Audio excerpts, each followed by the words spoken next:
समग्र कृषि सूचना विभाग अन्नपूर्णा एग्री स्पेस में स्वागतम सुस्वागतम।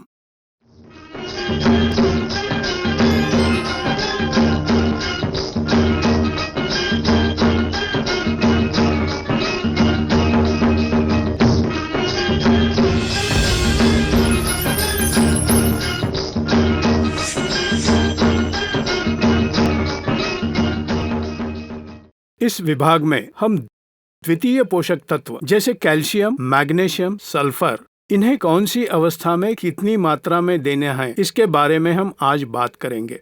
पौधे के जीवन को 3 अवस्था में विभाजित किया है: विकास अवस्था, पुष्पधारणा अवस्था और फलधारणा की अवस्था।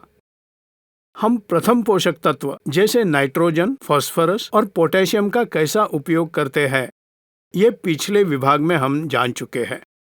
इसी चार्ट को हम ऐसे ही रखकर इन द्वितीय पोषक तत्वों को उनके साथ साथ कैसे उपयोग करना है, ये प्रथम पोषक तत्वों के साथ द्वितीय पोषक तत्वों को कैसे इस्तेमाल करना है, ये हम अब जानेंगे। प्रथम अवस्था, उसमें नाइट्रोजन की मात्रा अधिक इस्तेमाल करनी है, फास्फोरस और पोटेशियम को कम इस्तेमाल करना है। जैसे ये नाइट्रोजन वृद्धि के लिए सहायता करता है, वैसे ही मैग्नीशियम भी पौध वृद्धि में अधिक सहायता करता है। इतना ही नहीं, हमने इस्तेमाल किए हुए नाइट्रोजन को पौधा अच्छी तरह ग्रहण करने में भी इस मैग्नीशियम का उपयोग होता है।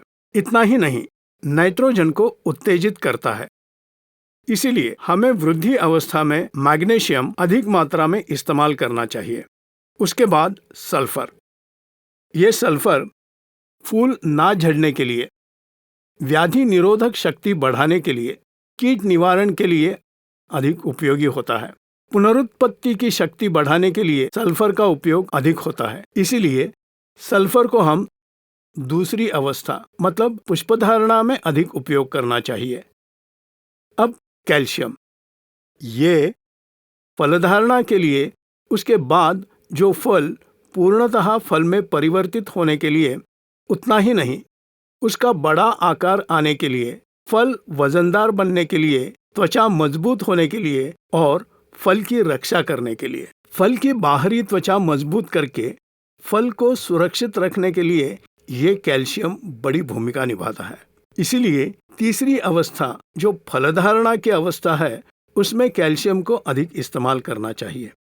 अब इसके बारे में हमें स्पष्टता आ गई। मतलब वृद्धि अवस्था में मैग्नीशियम को अधिक इस्तेमाल करना चाहिए, पुष्पधारणा में सल्फर का उपयोग अधिक करना है और फल धारणा में कैल्शियम को अधिक इस्तेमाल करना है। अब हम प्रथम पोषक तत्वों के उपयोग के बारे में बनाया इस चार्ट को हम द्वितीय पोषक तत्वों में कौन सा पोषक तत्व उपलब्ध होता है, उसका उपयोग कैसे करना है, ये हम जानेंगे। मुख्यतः मैग्नीशियम हमको मैग्नीशियम सल्फेट के रूप में मिलता है, MgSO4 के रूप में मिलता है। जैसे पहले मैंने बताया है, प्रथम पोषक तत्वों का हम 1 एकड़ के खेत में जितना उपयोग करेंगे, उसमें का आधा हिस्सा द्वितीय पोषक तत्वों का करना चाहिए। मतलब हम 50 किलो यूरिया इस्तेमाल करते हैं तो 25 किलो मैग्नीशियम सल्फेट का हमें इस्तेमाल करना चाहिए। 25 किलो कैल्शियम नाइट्रेट इस्तेमाल करते हैं। सल्फर की बात हो तो 80 से 90%, मतलब 80 और 90% सल्फर मार्केट में उपलब्ध है। उस सल्फर को 3 से 4 किलो इस्तेमाल करना है। अब इस मैग्नीशियम सल्फेट को वृद्धि अवस्था में, प्रथम अवस्था में हम जैसे नाइट्रोजन, फास्फोरस और पोटेशियम को इस्तेमाल करते हैं, उसके साथ साथ ही मैग्नीशियम सल्फेट को 25 किलो इस्तेमाल करना चाहिए। नहीं तो 15 किलो प्रथम अवस्था में और 10 किलो द्वितीय अवस्था में मैग्नीशियम सल्फेट इस्तेमाल करना चाहिए। इसे इस तरह भी इस्तेमाल कर सकते हैं क्योंकि द्वितीय पोषक तत्वों का जीवन काल अधिक होता है, जो क्षारों में नहीं बदलते। इतना ही नहीं, प्रथम पोषक तत्वों को और सूक्ष्म धातुओं के बीच कुछ भी कार्य किए बिना रहते हैं, क्योंकि सूक्ष्म धातु अन्य प्रक्रिया में शामिल ना होने के लिए प्रथम पोषक तत्व उन्हें दबाते हैं। इतना ही नहीं, ये सूक्ष्म धातु भी प्रथम पोषक तत्वों को दबाते रखते हैं ताकि वो जीवन प्रक्रिया नहीं कर सकेंगे। लेकिन इनके बीच जो द्वितीय पोषक तत्व है वो इस कार्य को रुका देते हैं। इसकी वजह से जिस किसी का जीवन कार्य का मार्ग है वो ठीक से होता है। इसलिए द्वितीय पोषक तत्वों में आधा भाग इन प्रक्रिया को रुकाने में लगता है। बचा हुआ आधा भाग पौधे के जीवन प्रक्रिया में सहभाग लेते हैं। इसीलिए द्वितीय पोषक तत्वों का इस्तेमाल जरूर करें। तो पहली अवस्था में मैग्नीशियम को 25 किलो, दूसरी अवस्था में सल्फर 80 से 90% मतलब 80% या 90% उपलब्ध होता है, उसको 3 से 4 किलो इस्तेमाल करना है। तीसरी या फलधारणा अवस्था में कैल्शियम नाइट्रेट के रूप में हमें कैल्शियम मिलता है, उसे 25 किलो इस्तेमाल करना चाहिए। अगर हम हर अवस्था में इसका उपयोग करना चाहे तो थोड़ा इधर उधर करके भी इस्तेमाल कर सकते हैं। मतलब प्रथम अवस्था में मैग्नीशियम सल्फेट को 15 किलो इस्तेमाल करके दूसरी अवस्था में 10 किलो इस्तेमाल कर सकते हैं, नहीं तो एक ही बार प्रथम अवस्था में ही 25 किलो इस्तेमाल कर सकते हैं। इसी तरह सल्फर को भी 80 से 90% होता है, उसके प्रथम अवस्था में 1 किलो, द्वितीय अवस्था में 3 किलो इस्तेमाल कर सकते हैं, और वो भी बिना किसी समस्या। इस तरह कैल्शियम नाइट्रेट को भी प्रथम और द्वितीय अवस्था में 2-2 किलो की मात्रा में उपयोग करना है।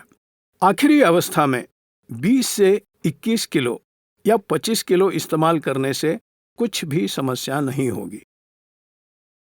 इन्हें हमारे सुविधा के अनुसार इस्तेमाल करना चाहिए, थोड़ा इधर उधर चलेगा, क्योंकि उनका जीवन काल अधिक है और वो क्षारों में बदलते नहीं हैं। क्षारों में ना बदलकर जमीन की मृदुता को बढ़ाते हैं। इतना ही नहीं, प्रथम पोषक तत्व और सूक्ष्म धातुओं के बीच जो दबाव तंत्र होता है, मतलब अपोज करना, एक दूसरे का विरोध करना, मुल्डर चार्ट मिलता है। इस मुल्डर चार्ट में कौन सा तत्व दूसरे कौन से तत्वों पर दबाव डालता है, मतलब उनके जीवन कार्य किए बिना रुका देता है, ये सभी मुल्डर्स चार्ट में दिया हुआ होता है।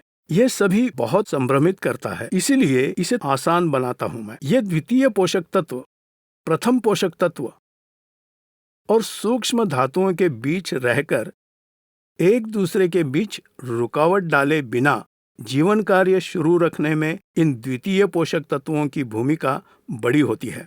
इसीलिए हम इन्हें अवस्था के अनुसार कैसे इस्तेमाल करना है इसे जान चुके हैं। मतलब प्रथम अवस्था जो वृद्धि अवस्था है, उसमें मैग्नीशियम ज्यादा चाहिए, और पुष्प धारणा में सल्फर ज्यादा चाहिए, और फल धारणा में कैल्शियम ज्यादा चाहिए। 5 किलो इधर उधर होने से कोई समस्या नहीं आएगी, लेकिन हमें इस्तेमाल जरूर करना है। एक फसल की अवधि में, मतलब 90 से 120 दिन के फसल में 25 किलो मैग्नीशियम, 80% होने वाला सल्फर कम से कम 3 किलो, कैल्शियम नाइट्रेट 25 किलो इस्तेमाल करना जरूरी है। इसका अमल करने से हमें अधिक पैदावार मिलेगी और हमारी जमीन का स्वभाव बदले बिना उसका रक्षण भी होगा। इसीलिए हर किसान को इन द्वितीय पोषक तत्वों को 3 अवस्था में दिया जाएगा, ये आश्वस्त करना चाहिए। अभी से हर किसान को 90 से 120 दिन के फसल में 25 किलो मैग्नीशियम सल्फेट, 80 से 90% sulphur 3 kilo, calcium nitrate 25 kilo, ये 3 जरूर इस्तेमाल करना चाहिए। अगर फसल 125 से 180 दिन की हो तो उसे 2 हिस्सों में देना चाहिए। मतलब मैग्नीशियम सल्फेट को 50 किलो इस्तेमाल करना है और सल्फर 80 से 90% सल्फर को 3+3 के हिसाब से 6 किलो इस्तेमाल करना है, और कैल्शियम नाइट्रेट 2 हिस्सों में यानी 25+25 ऐसे 50 किलो इस्तेमाल करना है। हर अवस्था में मैंने जैसे बताया है, हमें उर्वरक उपयोग करने में हर एक मात्रा में 15 से 20 दिन के अंतराल से अवश्य देना है। इसलिए पौधे के जीवन चक्र में शामिल होने वाले इन द्वितीय पोषक तत्वों की भूमिका 3% होती है। सॉइल कंडीशनर को कैल्शियम, मैग्नीशियम, सल्फर को हर किसान ने उपयोग करना अनिवार्य है। अभी से आप इन द्वितीय पोषक तत्वों का इस्तेमाल करेंगे ऐसी आशा करता हूँ। अन्नपूर्णा एग्री स्पेस के आदर करने वाले किसान भाइयों को धन्यवाद। आप इस अन्नपूर्णा एग्री स्पेस को सब्सक्राइब कीजिए और नोटिफिकेशन के लिए बाजू वाले बेल आइकॉन को दबाइए। इतना ही नहीं, आपके प्रश्नों को कमेंट बॉक्स में भेजने से आपके सवालों का आपको जवाब मिलेगा। अभी तक बहुत से किसान आप स्पष्टीकरण दे रहे हैं तो कुछ भी शंका नहीं है, ऐसा स्पष्ट बता रहे हैं। इस तरह उनकी फसल की समस्या लिखकर कमेंट्स में भेज रहे हैं। इन सभी कमेंट्स को मैं उसी वक्त जवाब दे रहा हूँ। कौन सा उत्पाद कितनी मात्रा में देना है ये बता रहा हूँ। इसी तरह हर किसान को आपके सवालों को या आपके खेत या फसल की आवश्यकता क्या है वो आप कमेंट बॉक्स में बताइए। मैं आपके सवालों का जवाब दूंगा। धन्यवाद।